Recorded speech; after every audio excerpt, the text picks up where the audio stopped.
National Cemetery in Houston, Texas. This is where Chris's grandparents are buried, along with many other heroes. There are also some celebrity graves here as well. We're going to check out some of those graves, show them to you, tell you some of their stories, and we cordially invite you to come along. Come along.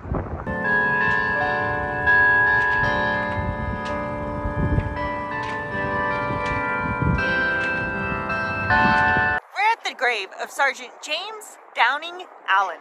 He passed away at just 24 years old in Vietnam. A man by the name of Jeff Matika said, "Later, as the sun went down, I was standing with Tom, Cookie, and Sergeant Kelch. This place is beautiful," said Cookie. "Too bad we're at war." A moment later, we heard the sounds of tubes popping. "Thup! Thup!" Kelch said, "There goes your beautiful day." The first rounds fell outside the berm. The next ones hit close. I asked Tom, "Can this take a direct hit?" "A mortar round," he said. "That's all." "A rocket would kill us," he said. We were scared. The blast, the silence, the ground shaking. It was like a bad dream made real. When the mortar stopped, we crawled out of the bunker. It was dark out. There was no ground attack, but a bunker near us was on fire and another had been hit. When I got there, a body was being carried out. They said it was the new sergeant. A round had exploded in front of the bunker as he looked out. The blast tore open his head. 5 guys took shrap. An officer asked, "Where's your platoon sergeant?" I told him he was dead. "Well then, who's in charge?" I pointed to Sergeant Kelch, who was putting out the fire. Later that night, Kelch ordered me back to the bunker. "Take a flashlight," he said. "Make sure the bunker is empty." We lay atop the bunker all night, unable to sleep. The next morning, I began cleaning out the bunker. Lorenzo helped too.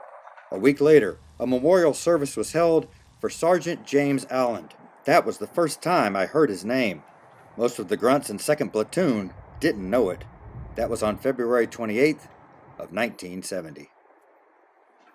We found the grave of Dan Robert Bankhead. On August 26, 1947, he made his debut with the Brooklyn Dodgers, becoming the first ever African-American Major League Baseball pitcher. Dan, along with 4 of his brothers, all played in the Negro Leagues. Dan's roommate, when he got his first start in Major League Baseball, was Jackie Robinson with the Brooklyn Dodgers, just a few months after Robinson had broken the color barrier.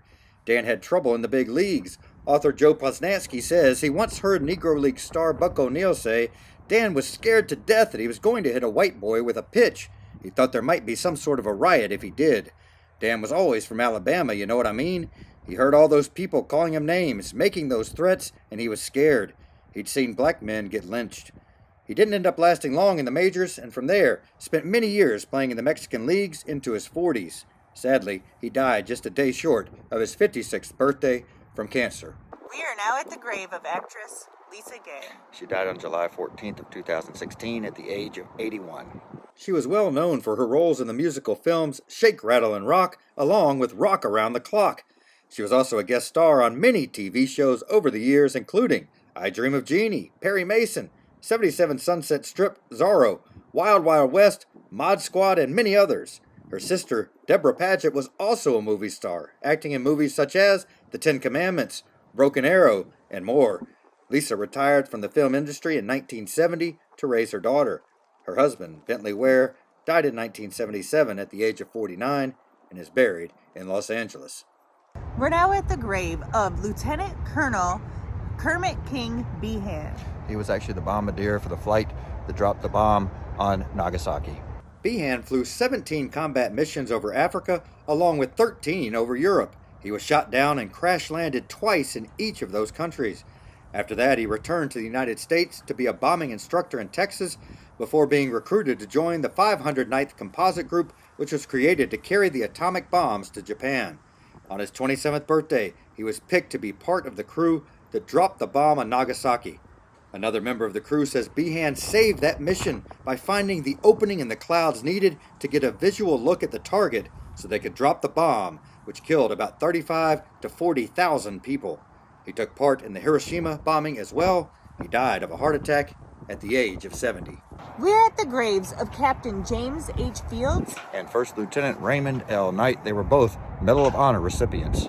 Ordering his fellow pilots to remain aloft, Knight skimmed the ground through a deadly curtain of anti-aircraft fire, locating 8 German aircraft hidden beneath heavy camouflage. He rejoined his flight, briefed them by radio, and then led them with consummate skill through the hail of enemy fire in a low-level attack destroying 5 aircraft. Later, he volunteered to lead 3 other aircraft, again ordering his flight to remain out of range of anti-aircraft fire. First Lieutenant Knight flew through an exceptionally intense barrage which heavily damaged his Thunderbolt to observe the field at minimum altitude. Returning alone, he made 10 deliberate passes against the field despite being hit by anti-aircraft fire twice more, destroying 6 fully loaded enemy twin-engine aircraft and 2 fighters. He then returned to his base in his seriously damaged plane. Early the next morning, again he led 3 other American pilots in a blistering low-level sweep through vicious anti-aircraft fire that damaged his plane so severely that it was virtually non-flyable. Realizing the critical need for aircraft in his unit, he declined to parachute for safety. He flew homeward until caught by treacherous air conditions in the Apennines Mountains, where he crashed and was killed. Captain James H. Fields, on September 27, 1944, during a sharp action with the enemy infantry and task forces, First Lieutenant Fields personally led his platoon in a counterattack on the enemy position. Seeing that one of the men had been wounded, he left his slit trench and with complete disregard for his personal safety, attended the wounded man and administered first aid. While returning to his slit trench, he was seriously wounded by a shell burst, the fragments of which cut through his face and head, tearing his teeth, gums, and nasal passage. Although rendered speechless by his wounds, First Lieutenant Fields refused to be evacuated and continued to lead his platoon by the use of hand signals. On one occasion, when 2 enemy machine guns had a portion of his unit under deadly crossfire, he left his hole. Wounded as he was, ran to a light machine gun whose crew had been knocked out, picked up the gun, fired it from his hip with such deadly accuracy that both the enemy gun positions were silenced. Only when his objective had been taken and the enemy scattered did First Lieutenant Fields consent to be evacuated to the battalion command post. At this point, he refused to move further back until he had explained to his battalion commander, by drawing on paper, the position of his men and the disposition of the enemy forces. His eagerness and determination to close with the enemy and to destroy him was an inspiration to the entire command and are in the highest traditions of the U.S. Armed Forces. He died at age 49. Congressman Albert Thomas served as a lieutenant in the United States Army during World War I and served almost 30 years in the U.S. House of Representatives. He was instrumental in getting this cemetery established by Congress. Thomas took the trip to Dallas with President Kennedy and his group when Kennedy was assassinated. Thomas is the man seen in this picture wearing the bow tie aboard Air Force One when Lyndon B. Johnson was sworn in as president on November 22, 1963.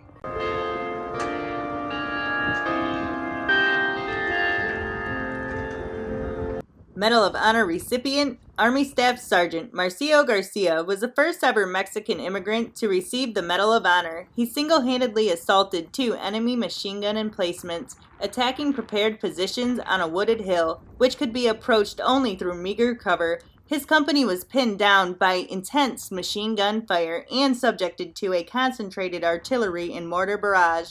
Although painfully wounded, he refused to be evacuated and on his own initiative crawled forward alone until he reached a position near an enemy emplacement. Hurling grenades, he boldly assaulted the position, destroyed the gun, and with his rifle killed 3 of the enemy who attempted to escape.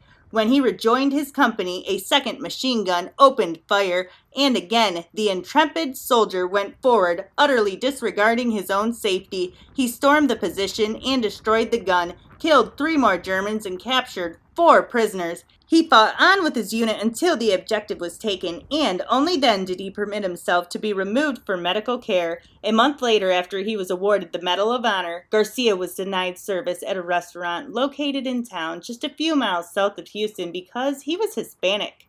Garcia fought with the owner and was arrested. The incident was covered by the news media and caused an uproar amongst the Hispanic communities who rallied to his aid. The nation was made aware of the discriminatory policies that Hispanics were subject to as an indirect result of the trial, which eventually acquitted Garcia. First Sergeant David H. McNerney distinguished himself when his unit was attacked by a North Vietnamese battalion.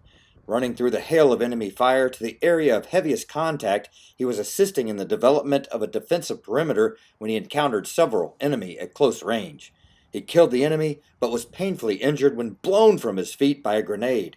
In spite of his injury, he assaulted and destroyed an enemy machine gun position that had pinned down 5 of his comrades beyond the defensive line. Upon learning his commander, an artillery forward observer, had been killed, he assumed command of the company. Disregarding the pain of his injury and refusing medical evacuation, First Sergeant McAndrew remained with his unit until the next day when the new commander arrived. His actions were in keeping with the highest traditions of the U.S. Army and reflect great credit upon himself and the armed forces of his country. This is the grave of Gory C. Carter. He is known best for his 1949 hit single, Rock a While. Many people in the music industry consider him one of the founders of rock and roll music. We are now at Chris's grandparents' grave. Garland and Eleanor Goodrum right there behind Heather. Now, my grandfather Garland passed away on Valentine's Day in 2009. My grandmother passed away back in 2003. I still remember making the trip cross country with my parents out here for my grandfather's funeral back in 2009. My mom's father was just starting the 6th grade in Houston when the stock market crashed in the fall of 1929. His father was in business at the time, buying property, building a house or houses on it, and then selling it. After the crash, venture capital was no longer available, which shut many projects down right away. People everywhere lost their jobs, and some people couldn't even cash the last paycheck because of the banks failing. My grandfather wrote in his memoirs, quote, "This meant that many renters could not afford to pay their rent, so Daddy could not make the mortgage payments and the houses were foreclosed on. For a few houses, which were duplexes, Daddy was responsible for keeping the lawn mowed. Guess who got that job? Daddy couldn't afford to hire an outsider, so he hired me, on credit. It was at least 2 miles to the properties from my house. I had to walk there, pulling an old-fashioned reel-type lawnmower and carrying a long-handled sickle and a short-handled sickle. I was only 12 years old then." End quote. My grandparents married on May 18, 1942 in the chapel at Ellington Field, Texas, where my grandfather served in World War II. They were married for 60 years. 20 of those years were spent as missionaries in the Belgian Congo, which is now known as the Democratic Republic of the Congo. Their time in the Congo started when my mother was just 2 years old. My grandmother was a teacher in the Congo, while my grandfather did a little bit of everything. Once an airplane was shipped there in a box, my grandfather put the plane together and took it to be inspected. One of the inspectors looked at it and didn't want to get in it. The chief told him, "You're supposed to go in there with him," so he got in. After the flight, the plane got a perfect score. The same inspector had to check out that plane again 3 months later. It passed again. 3 years later, that very same inspector purchased the plane for himself when the missionaries needed a larger one. My grandmother died of a stroke on February 7, 2003. My grandfather was lonely after that, and he ended up writing his memoir called Through Doors of Challenge and Opportunity. It's an amazing book that can be purchased through Amazon, and we'll put a link to it below. There are many others to see here, but the weather, well, it's getting rough, so we're gonna head on out of here. Y'all be sure to hit the like button, smash the subscribe button, and ring the notification bell so you can come along with us on future adventures. Come along.